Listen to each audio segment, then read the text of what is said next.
Pokemon games aren't exactly known for being scary, but every once in a while, these beloved fictional monsters surprise us with a chilling moment. In the spirit of Halloween, I thought it'd be fun to reminisce on some of my favorite strange and creepy stories from the franchise's history. So if you guys are excited or terrified, make sure to smash that like button and subscribe if you haven't already for more Pokemon content. And let's begin our descent into madness with some ghost encounters. Ghost Pokemon are one of the most popular types in the series, with ghouls like Gengar being a lot of fans' favorite. But not all ghosts in the Pokemon world are of the monster variety.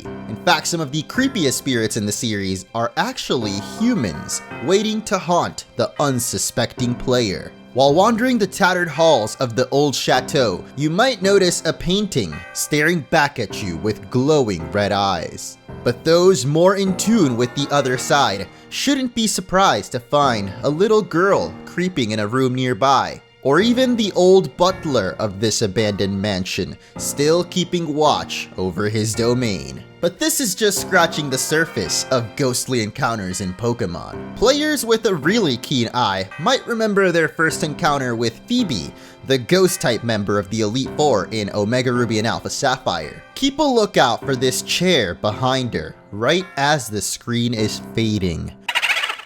Even more unsettling though is the next scene, where the ghost is seen standing right beside the player, and they don't even seem to care. Now that's some nerves of steel. While we're on the topic of ghosts, I feel this particular encounter deserves a spot of its own. As you cross the marvelous bridge in Pokemon Black and White, you might just witness the spirit of a girl disappear right before your eyes. An old woman nearby explains that before the bridge was built, a young girl used to play around the area with her Abra. In Pokemon Black and White 2, this story is expanded upon if you're brave enough to enter the strange house in the desert. Here you'll find my favorite spooky song from Pokemon, but more importantly, a ghost rearranging the furniture. Sounds more like a djinn to me. Further inside, the spirit appears before you and reveals herself to be the same girl from Marvelous Bridge, wandering the decrepit house in search of her mom, dad, and dear Abra. In the deepest room, you'll find the Lunar Wing, as the mysterious girl appears right behind you to finish telling her story. She says she can no longer take the wing, but it's okay because you can return it to the Pokemon it belongs to, back on the very same bridge she originally appeared in, and then she disappears, never to be seen again. While not as shocking as the last apparition, this whole sad story is undoubtedly creepy.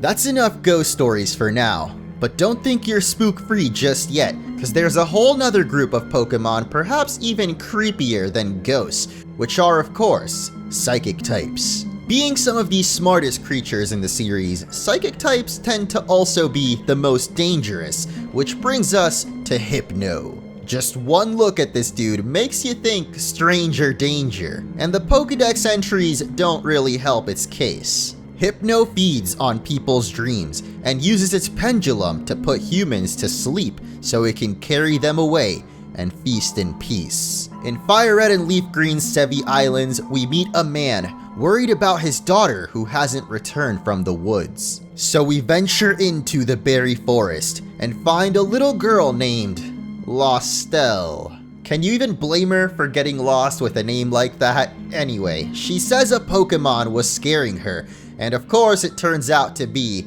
creepy-ass Hypno.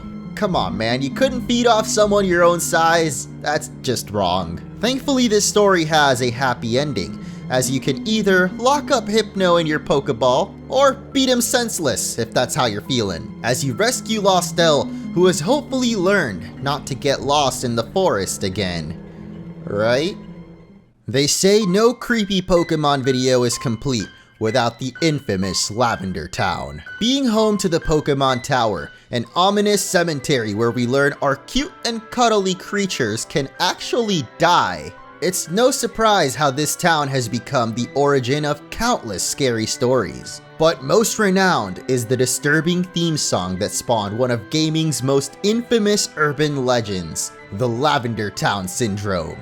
In 2010, rumors started online stating that when the original Pokémon Red and Blue games came out in Japan, the music from Lavender Town produced high frequencies that only children could hear, and this was causing illnesses and sometimes even lead to suicide. Certain versions of the story even claim Nintendo was working with the Japanese government and these frequencies were put in the game on purpose. Of course, this whole thing is a myth, and there's no link to the music causing any real harm. I mean, you're listening to it right now. Though I suppose that could be due to the fact the music was changed in later versions of the games. The truth behind the Lavender Town Syndrome may forever remain unsolved. If that sent a chill down your spine, just wait for this next tale. Unlike our previous story, this one is no conspiracy. In the winter of 1996, over 600 Japanese children had quite a shocking experience after watching the now infamous episode of the Pokémon anime titled Deno Senshi Porygon, or Electric Soldier Porygon. In this episode, Ash and the gang, with the help of Porygon, venture into cyberspace to fix a malfunctioning Pokeball machine. One of the scenes shows Pikachu using Thunderbolt to blow up a cyber missile, which made the screen rapidly flash red and blue, causing some viewers to experience blurred vision, headaches, dizziness, and nausea. And some even suffered seizures, convulsions, and loss of consciousness. Japan's Fire Defense Agency reported that 685 viewers were taken to hospitals by ambulances, and although many of them recovered on the way, more than 150 kids were admitted to hospitals in the incident now referred to as Pokémon Shoku. Now obviously, I'm not going to show you these scenes because I'm not trying to cause the next Pokémon shock, but imagine these blinking lights going a lot faster, and you might start to see why so many kids were being sent into a frenzy. Although the episode itself isn't too spooky, the effects it had on the real world were quite horrifying, and thus Electric Soldier Porygon was never broadcast again, and currently holds the Guinness World Record for most photosensitive epileptic seizures caused by a television show.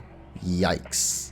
Pokemon really did that in the real world. That's pretty crazy. But perhaps not as crazy as the effect Pokemon Go had on the world. There are few things more horrifying to a gamer than having to face the real world.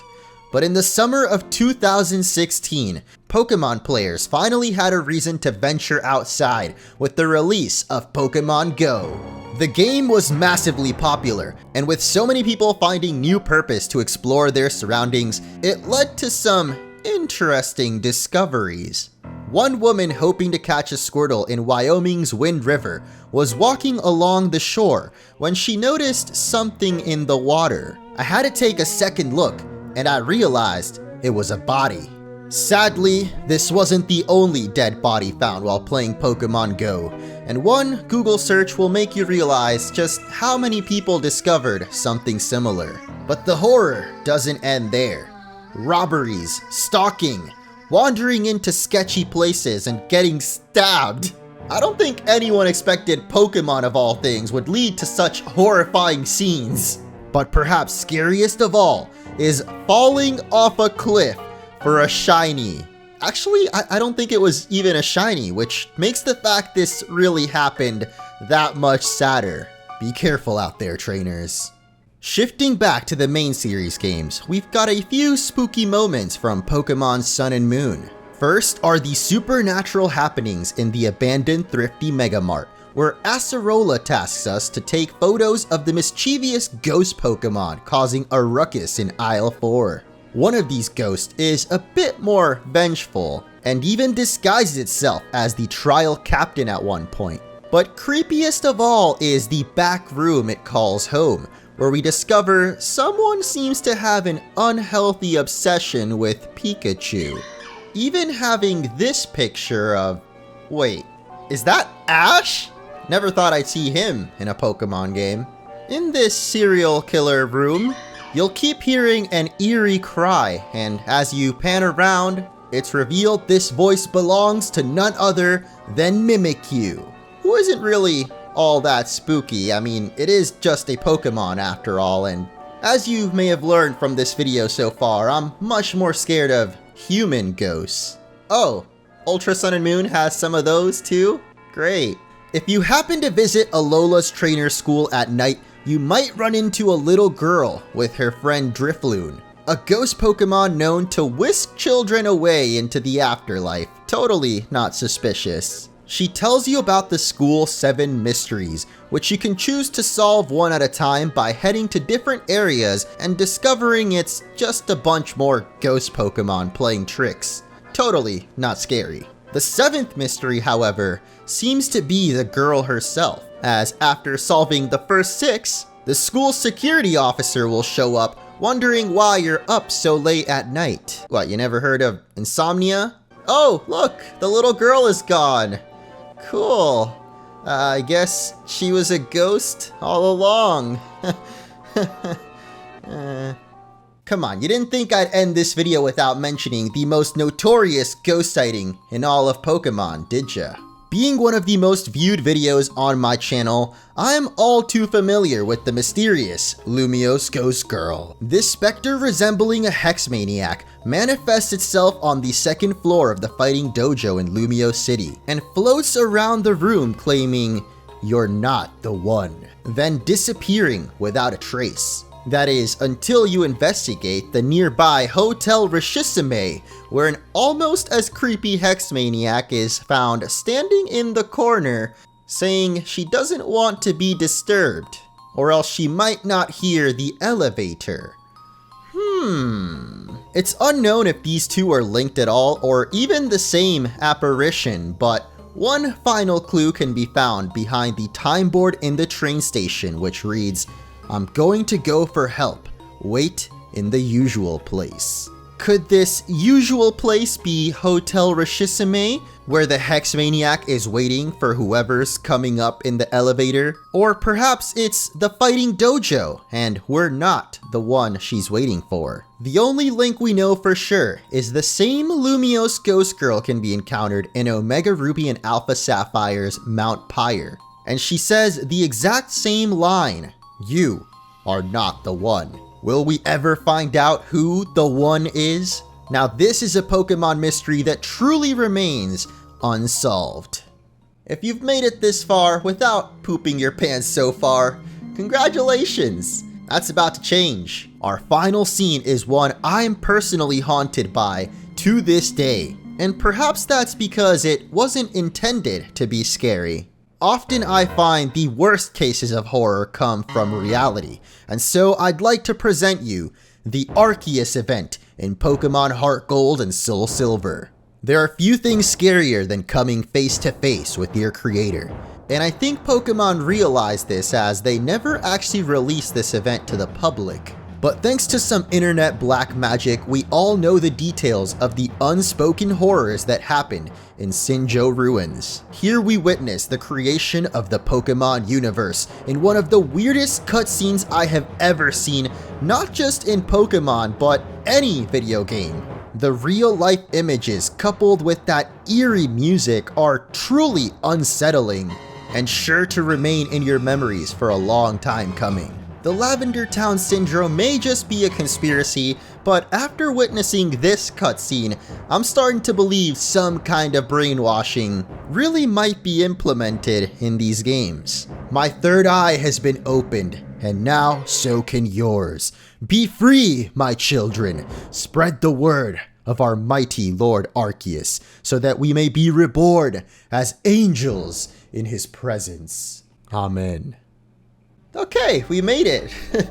That wasn't too crazy, right? This was a hard video to get through, even for me. I had the spooky music playing in the background, and now I'm not sure that I'm gonna be able to sleep tonight. Look, I can't even get my words out right. Thank you all so much for watching though, and if you want to see me experience some of these creepy moments firsthand, you can check out the videos at the end of my old playthroughs where I actually lived through some of these events. Let me know if I missed any creepy moments that you've experienced in Pokemon, and happy Halloween! Stay safe out there, and I'll catch you in the next video.